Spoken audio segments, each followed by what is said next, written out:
What's up, YouTube? Today we're looking at knives and accessories. So, if that's not your thing, this video probably won't be for you.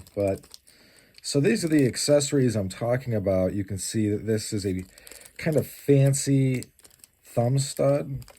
I like it more than some of the other ones I've had in the past. It has this kind of flares out quite a bit. It's made for Buck 110 style knives. Buck 110 is such a ubiquitous pattern, very often copied. You can see that this is, let me get a light. You can see that this is on there already. I got these three for like a total of $10. This one is black. This one is gold. And this one looks a lot like nickel silver. Obviously, I didn't put it on this. This is an automatic, so that would be silly. But I do think there are times when it's not necessarily bad to have a two-hand open knife, but I saw this, or these guys, and figured, I'm just going to go ahead and do it. This one is very securely fit. I have, the two on right now. I use Loctite.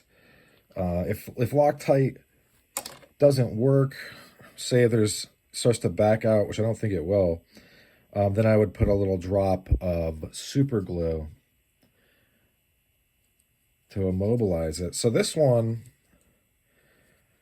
really works pretty well. Kind of had to figure out exactly where to put it because I didn't want to go too high up or too low. But so this is now easily one hand open, which makes it easier to open. Obviously, it sounds silly, but that is the desired effect. This one was a little bit different. As you can see, it has kind of a copperhead-ish style thing going on, whereas you can catch that.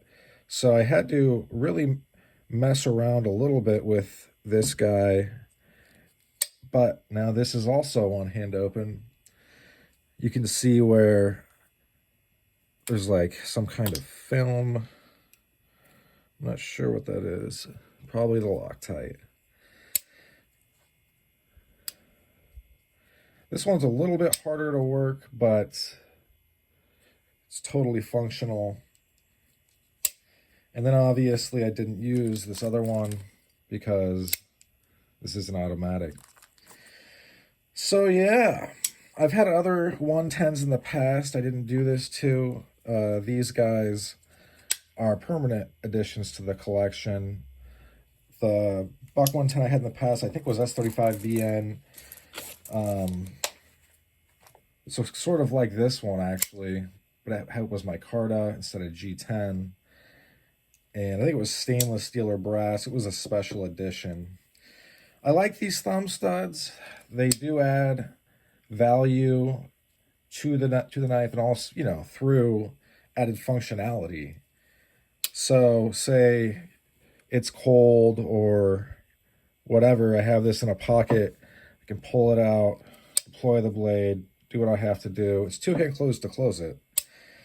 But yeah, it's just an option to keep in mind. I think for some knives, obviously this one is automatic, but for some knives, I don't know if I would add this. And also this gap is pretty big. So for some knives, it would look a little goofy. But I think it does add enough value through functionality that it's at least an option to consider. And if you have a buddy that has one, you want to try it on, see how it affects the lines, so to speak. I mean, it does, but there is now a stud there, but I think it actually looks cool. I don't think it's necessarily a bad thing. But if your knife is rather short, say you're in a locale where you can't have a two-hand open knife, then like say the UK, I think it's 3 inches or so, and it has to be two-hand opening. This would make it rather illegal, so not advisable. But listen, I've never even been to the UK, so that's something you got to check on your own. All right, that's all she wrote for this one. Thanks for sticking with me to the end. I hope you have a great rest of your day. Bye now.